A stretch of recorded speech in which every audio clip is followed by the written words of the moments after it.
여러분이 잘 아시는 것처럼 누가복음과 사도행전은 동일 저자가 저술한 책이고 비슷한 점이 많습니다. 두 책은 구조적으로도 많은 유사성을 가지고 있습니다. 누가복음의 마지막 부분에는 예수께서 예루살렘에 올라가서 고난당하시고 십자가에 죽임당하셨다가 부활하셔서 제자들에게 나타나신 순환 이야기가 담겨 있는데요. 누가복음 마지막 부분에 있는 그 순환 이야기의 분량이 책 전체의 23%를 차지합니다.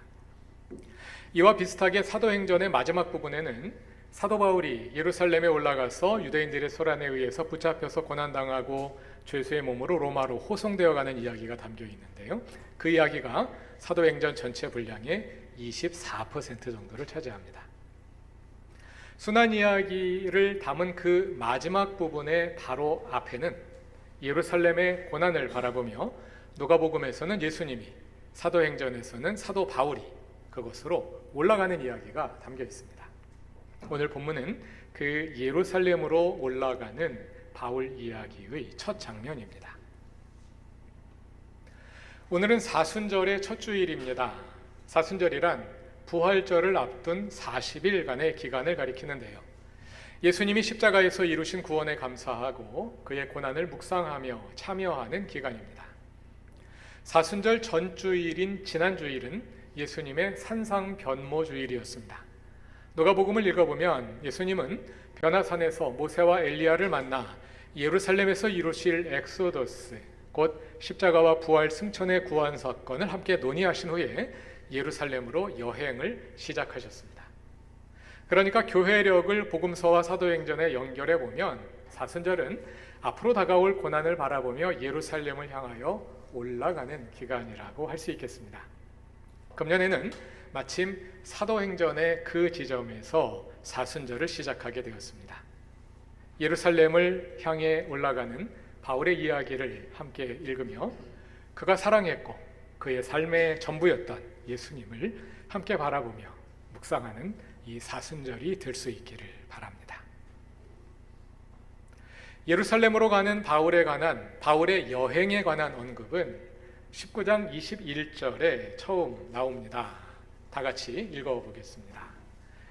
이런 일이 있은 뒤에 바울은 마케도니아와 아가야를 거쳐 예루살렘으로 가기로 마음에 작정하고 나는 거기에 갔다가 로마에도 꼭 가보아야 하겠습니다 하고 말하였다. 여기서 마음에로 번역된 헬라어구는 엔토프뉴마티인데요. 영어로 직역하면 in the spirit, 성령에 감동되어 그렇게 정했다는 뜻입니다. 사도행전의 중심 주제 가운데 하나인 성령의 주도하심을 보여주는 많은 장면 가운데 하나입니다.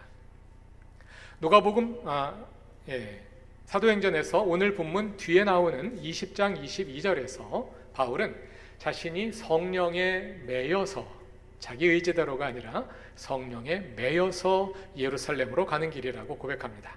그리고 성령은 그에게 그 길이 고난의 길이 될 것임도 함께 알려주셨습니다.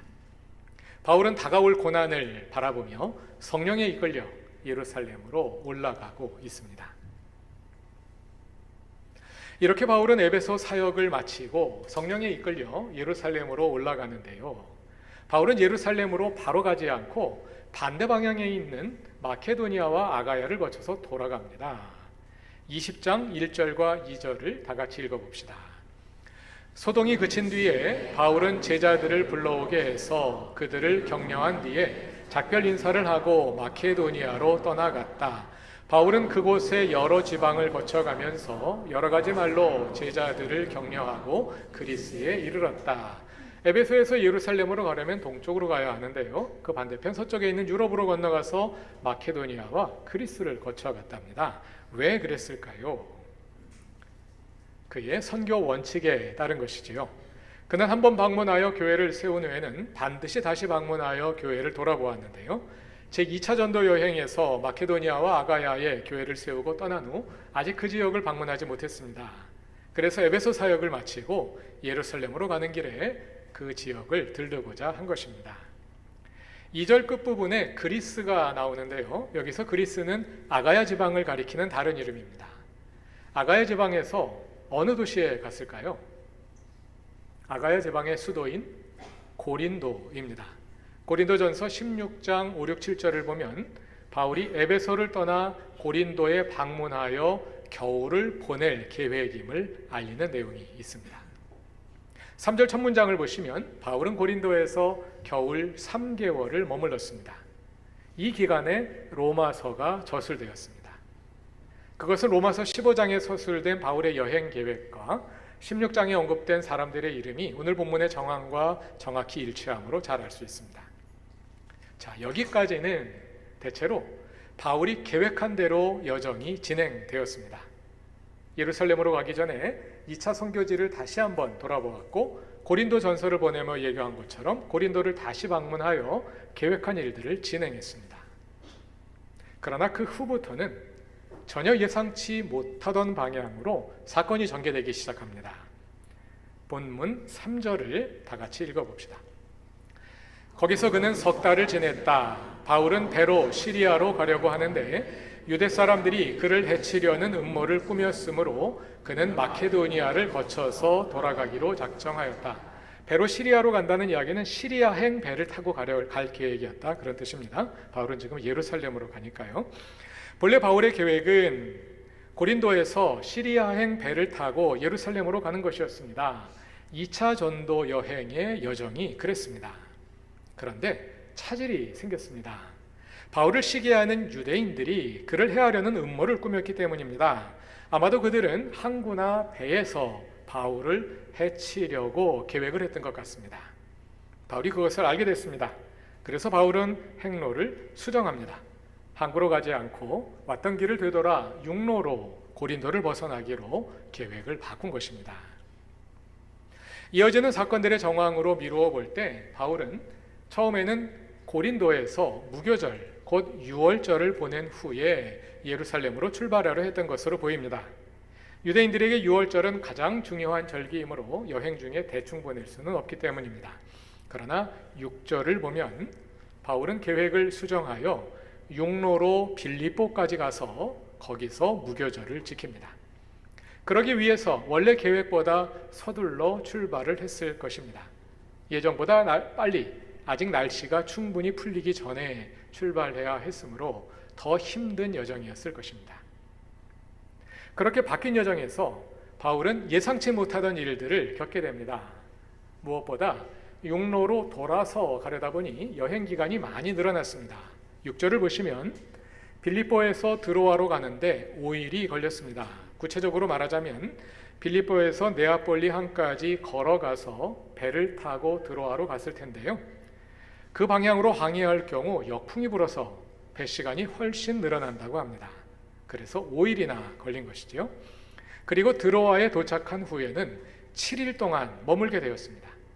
오늘 본문에 나오는 청년 유두고의 사건은 바울 일행이 그렇게 드로아에서 한 주간 머무는 중에 일어났습니다. 사도행전 20장 7절부터 나오는데요. 주간의 첫날에 드로아의 성도들이 빵을 떼려고 모였습니다. 빵을 뗀다는 말은 예배의 한 부분으로서의 애찬 또는 성찬 성례전을 가리킬 것입니다. 그러니까 주간 첫날에 예배를 드리러 모였다는 뜻입니다. 주간의 첫날이란 일요일을 가리킵니다.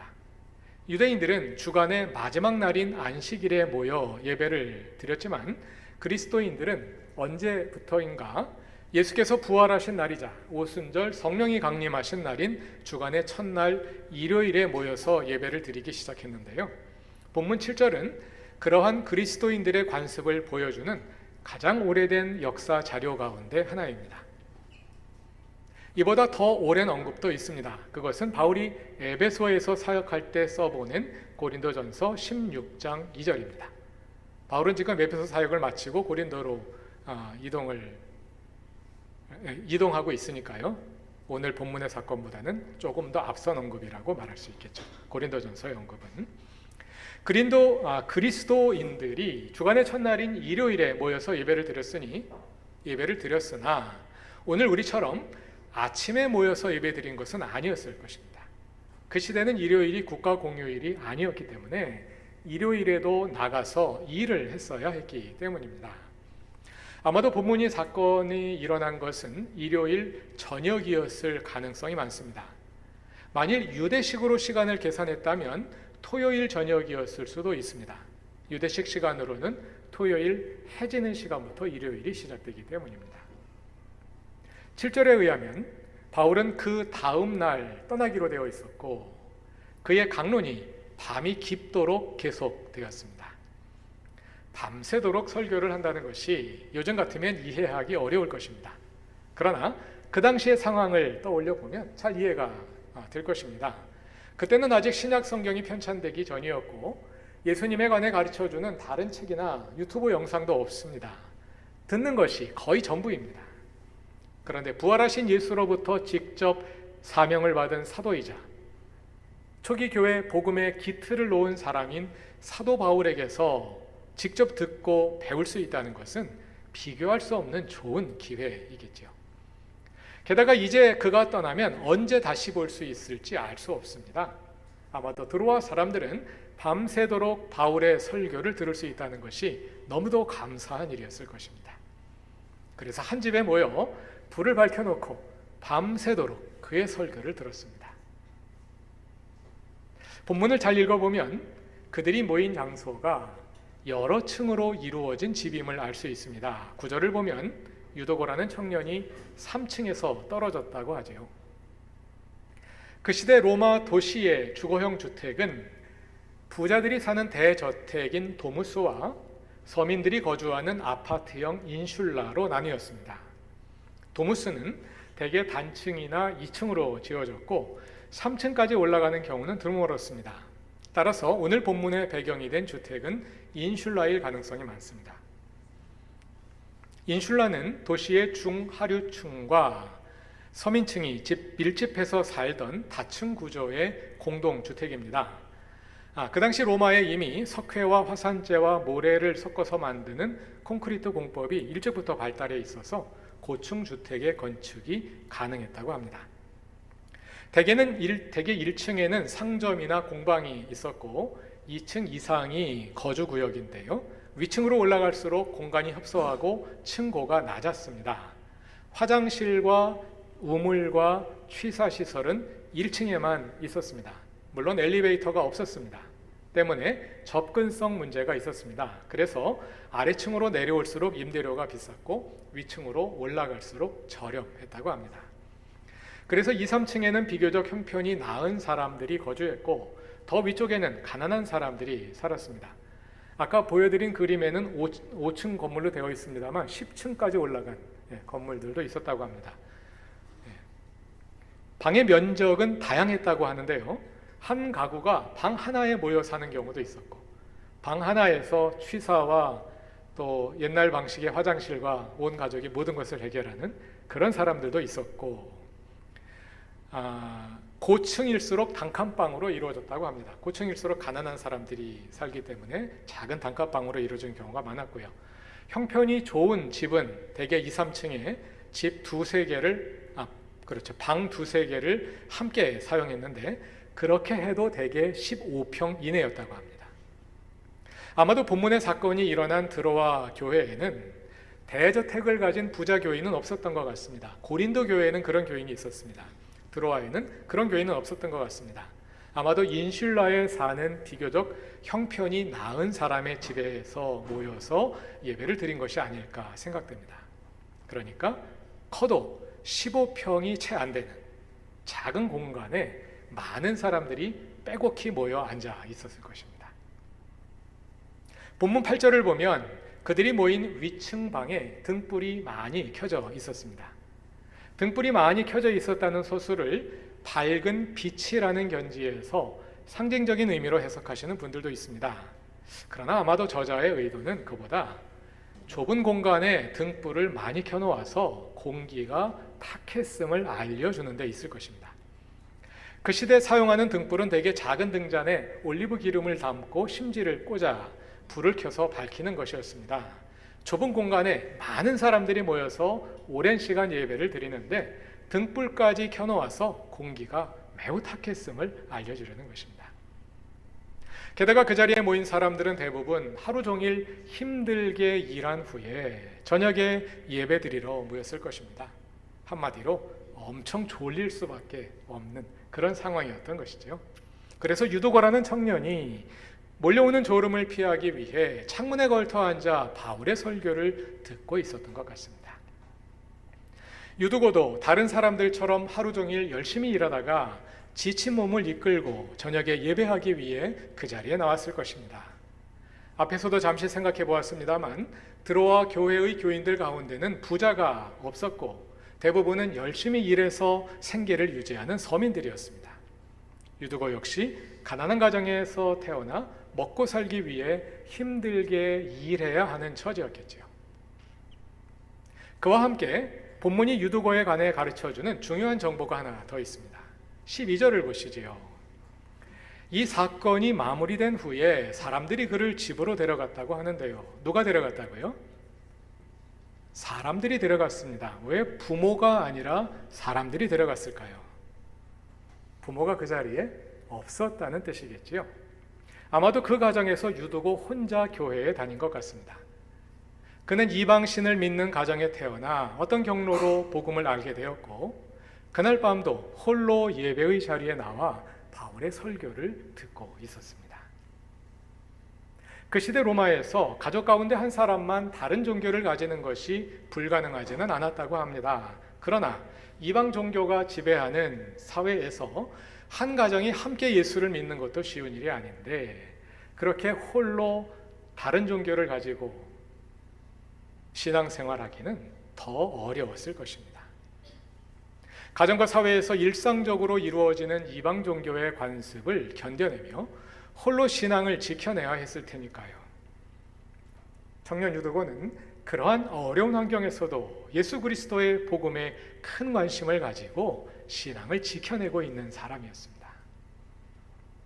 우리는 보통 유두고를 설교 시간에 개념 없이 졸고 있는 게으른 교인의 표상으로 간주해온 경향이 있습니다만 이러한 정황을 염두에 두고 읽어보자면 오히려 청년 유두고는 열심히 있는 그리스도인이었을 가능성이 많습니다. 그날 밤도 그는 힘든 하루 일을 마치고 홀로 주일 예배를 드리기 위해 교회에 왔습니다. 보통 사람 같으면 피곤한 밤 설교가 길어지므로 그냥 방 안에서 꾸벅꾸벅 졸고 앉아 있을 수도 있었을 것입니다. 그러나 유두고는 그렇게 하지 않고 일부러 자리를 옮겨 창가에 앉아서 신선한 공기를 호흡하며 어떻게든 졸지 않으려고 애쓰고 있었습니다. 그러나 역부족이었습니다. 눈을 부릅떠 보기도 하고 허벅지를 꼬집어 보기도 하고 목 운동을 하고 기지개를 펴보기도 했겠지만 어떻게든 졸지 않으려고 기를 썼겠지만 소용이 없었습니다. 결국 그는 졸다가 3층 밖으로 떨어지고 말았습니다. 9절을 다 같이 읽어봅시다. 유두고라는 청년이 창문에 걸터 앉아 있다가 바울의 말이 오랫동안 계속되므로 졸음을 이기지 못하고 몹시 졸다가 3층에서 떨어졌다. 사람들이 일으켜 보니 죽어 있었다. 마지막 문장은 사람들이 일으켜 보니 죽어 있었다고 말하는데요. 이것은 전지적 해설자의 객관적 설명일 수도 있고 등장인물들의 주관적 경험일 수도 있습니다. 쉬운 말을 어렵게 했는데요. 정말 죽은 것일 수도 있고 사람들이 그렇게 착각한 것일 수도 있습니다. 이어지는 10절이 두 가지 가능성을 모두 가능하게 합니다. 10절을 다 같이 읽어봅시다. 바울이 내려가서 그에게 엎드려 끌어안고 말하기를 소란을 피우지 마십시오. 아직 목숨이 붙어 있습니다. 하였다. 바울의 말은 죽은 것이 아니라 그렇게 보이는 것뿐이니 놀라지 말라는 뜻일 수도 있고 죽었지만 그가 살려낼 것이라는 뜻으로 그렇게 말한 것일 수도 있습니다. 어느 쪽으로 읽든 본문의 의미가 크게 달라지지는 않을 것 같습니다.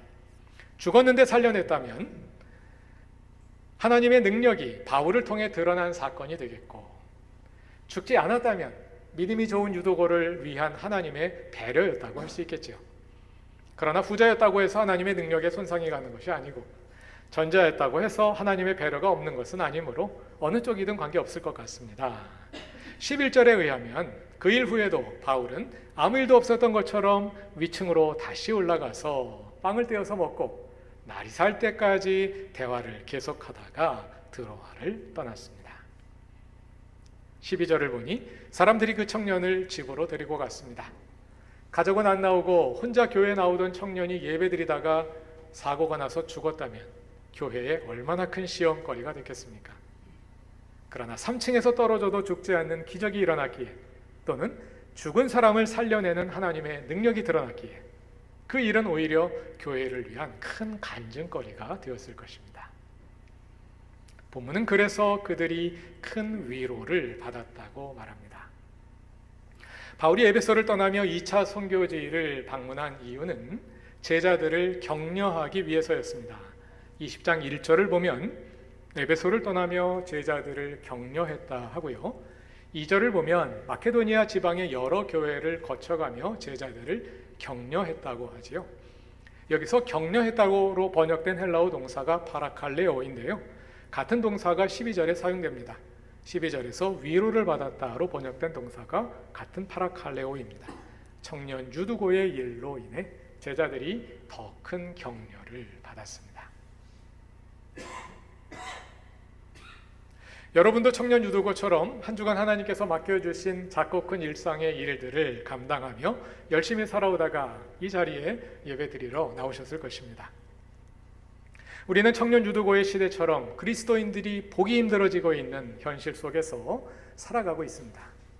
그러한 현실에서 그리스도인으로 살아가기가 때로 힘겹고 버겁기도 한 것이 사실입니다. 그러나 우리는 하나님 자녀로서의 정체성을 잃지 않고 때로 힘들기도 하고 귀찮기도 하지만 그래도 주님께 예배드리는 것이 더 좋아서 세상의 편안함과 즐거움을 뒤로하고 이 자리에 나왔습니다. 그러한 우리의 예배를 하나님께서 기쁘게 받으실 것입니다. 청년 유두고의 사건은 드로아 교회에 큰 격려가 되었습니다. 이제 바울을 떠나보내고 나면 아무것도 없을 것 같은 마음에 간절한 기대를 안고 밤새도록 말씀을 들었던 드로아 교회를 위해 하나님께서 꼭 필요한 것을 채워주셨습니다. 열악한 상황에 있는 교회가 한 청년 교인의 죽음으로 인해 더 힘든 상황에 처하지 않도록 하나님께서 지켜주시고 그들이 살아있는 하나님 나라를 보게 하셨습니다. 주님은 그렇게 우리 한 사람 한 사람의 상황에도 개입하셔서 적절한 은혜를 주시고 꼭 필요한 것을 채워주실 것입니다. 이 모든 일 가운데 어느 하나 바울이 계획한 것은 없었습니다. 유대인들의 살해 음모로 바울은 불가피하게 경로를 수정할 수밖에 없었고 그 결과로 드로아에 이르게 되었습니다. 그러나 하나님은 뜻하지 않게 드로아를 경유하는 그 여정에서 이 일을 이루셨습니다. 마치 예수님이 예루살렘으로 올라가는 여정에서 제자들에게 하나님 나라를 가르쳐 주셨던 것과 같이 하나님은 계획에 없던 바울의 여정에 그를 통해 드로아 교회에 하나님 나라를 보여주셨습니다. 하나님은 우리에게도 그리하실 것입니다. 우리는 때로 일이 계획대로 진행되지 않을지라도 또는 생각보다 늦어지더라도 그 모든 일을 주관하시는 하나님을 바라보며 초조하거나 성급해하지 않고 그 일을 통해 드러날 하나님 나라를 기대할 수 있습니다. 그렇게 주님을 신뢰하며 사순절의 첫 주일을 함께 보냅니다. 내게 필요한 것을 주님께서 채우시리라 믿으며 우리는 오직 십자가를 바라봅니다. 주님과 함께 걷는 이 길에서 주님이 우리에게 십자가의 영광을 보이시고 사순절에 꼭 필요한 은혜를 내려주시길 바랍니다. 함께 이 길을 가는 모든 교우들에게 주님의 위로와 격려가 가득하기를 바랍니다. 다 같이 기도드리겠습니다. 우리의 사정을 잘 아시는 하나님, 여전히 주님 아닌 것들로 인해 흔들리고 염려와 불안과 두려움 속에 살아가는 연약한 존재들이지만 그저 주님만 바라보며 이 자리에 나와 우리의 있는 모습 그대로 드려 주님을 예배합니다. 부족한 모습 이대로 받으시고 품어주시고 격려해 주시고 새 힘을 주시는 은혜를 감사합니다. 주의 은혜로 다시 힘을 얻어 일상으로 나아갑니다. 붙드시고 지키시고 이끄셔서 주님 자녀로 살아갈 수 있도록 늘 함께 하소서. 예수님의 이름으로 기도드립니다. 아멘.